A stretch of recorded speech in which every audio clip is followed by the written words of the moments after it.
Ryan Houmand. Hi. How are you? I'm good. I'm glad to be here. Great. Thank you so very much for joining us.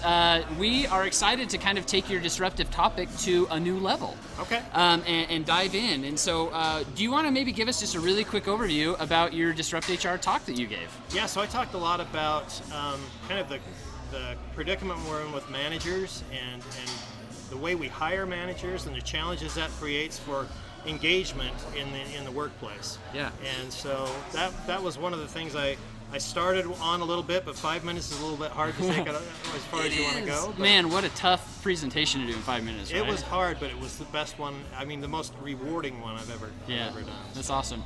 Well, one of the things that you said that I loved is that 27% of Utahns are engaged. Okay. Why is that? Why is it so low? Well, that's a good question. I think it goes back to the way we hire managers and the kind of the manager crisis we've got.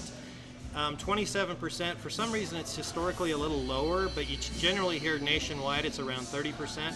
Don't know why it's so low in Utah, but nationwide it is because we struggle a little bit to engage our employees because managers typically aren't all that strong with the ones we have. There was a study done back in 2015, and I don't think things have changed a whole lot, that said when companies hire managers, they hire the wrong person about 82% of the time. Holy cow. That's crazy. So is it a hiring issue? It's a little bit about development of people and finding the right leader, I think, finding the right manager. And so a lot of times when we hire managers, and I talked a little bit about this in my talk, there are a couple of mistakes we make. Sometimes we find the technical expert and we hire them thinking they're going to be the great leader of the team, and that doesn't necessarily work that way. They're a technical expert.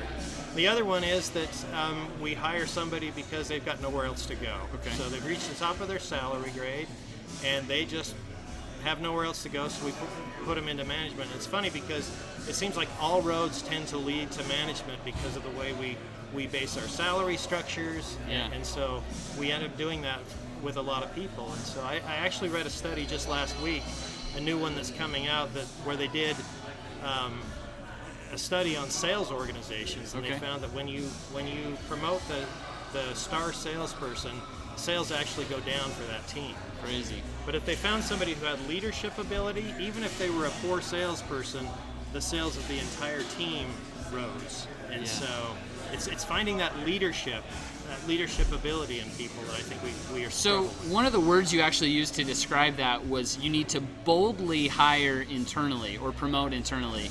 How do you be bold when you're doing a promotion internally? Right, and I think what I refer to there is if we insist on finding our leaders from within, and I applaud that, I always do, we may need to make the hard decision and hire somebody who may not have been there very long, but they have the leadership ability, or they may be younger, but they have the leadership ability. So get them in that leadership track, that management track, and develop them, because too often we take somebody who hits that top of their salary band and we say, okay, we'll go into management and we'll go from $60,000 to $70,000, but we expect them to know how to lead already, and then we put very little effort into leadership development after they're in the management role. Oh, I totally agree with that. I see it all the time. Your best technical person gets promoted, right? Right. And we need to prep them better for it.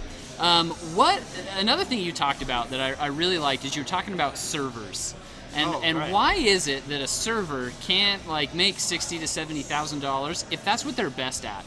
How do we solve the issue of putting people in their area of strength, but allowing them to stay there and be gainfully employed and make a living off of what their strength is, even if it's just being a server at a bar or something like that? Right, exactly. And that's an interesting point. And I actually got that little blurb from a story I read about in a great book called First Break All the Rules. Break All the Rules. Do you know who the author is?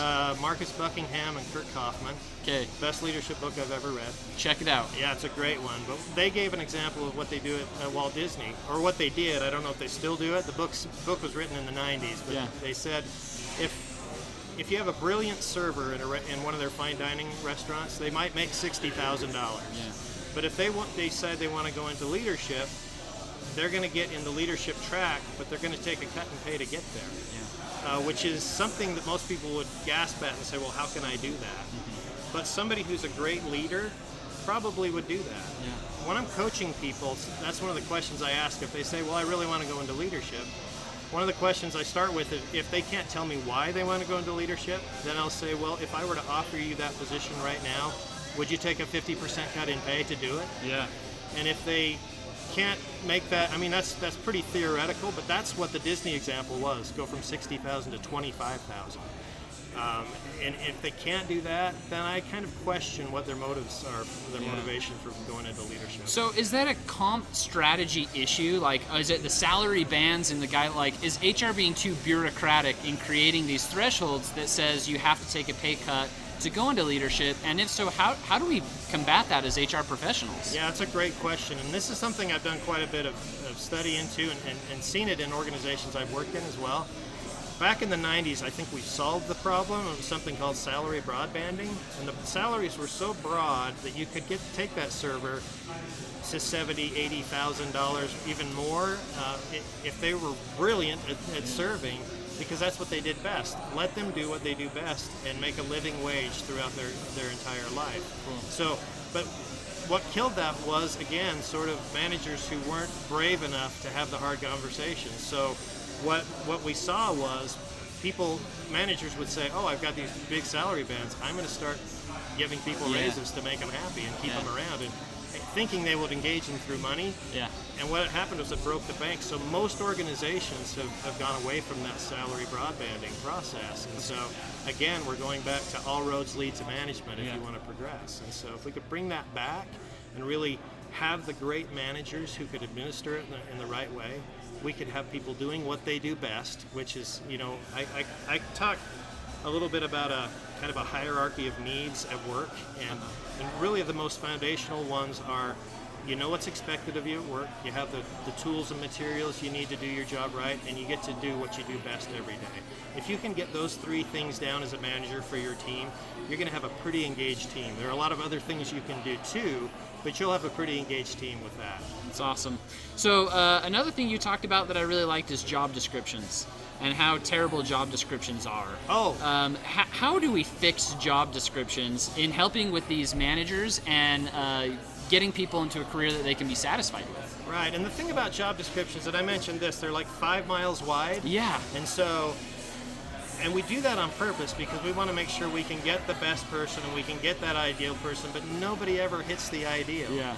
So as a manager working for 20 years or so, I would see people who would really be strong in that first mile, maybe good out to the second mile and competent to the third, but I get them over in the 5th mile and they can't do it on any day at all. And so the brilliant part is we have a team and we can bring somebody who's good at the 5th mile. So I'm not sure so much we need to change job descriptions as much as managers need to be great managers and say, okay, I'm missing talent over here in the 5th mile. Yeah. I need to adjust how I hire to bring strength in over there. So as a team, we're excellent, but I don't need to have everybody good at the whole broad job description because that person doesn't exist. Yeah. So it all comes back to management in all things. You've got to be a good leader to get people great managers. Okay, so we dread Mondays, right? And we want to stick our face in a cannon, which is what you talked about, because of our managers. So the secret to not dreading Mondays is a good leadership? Is building great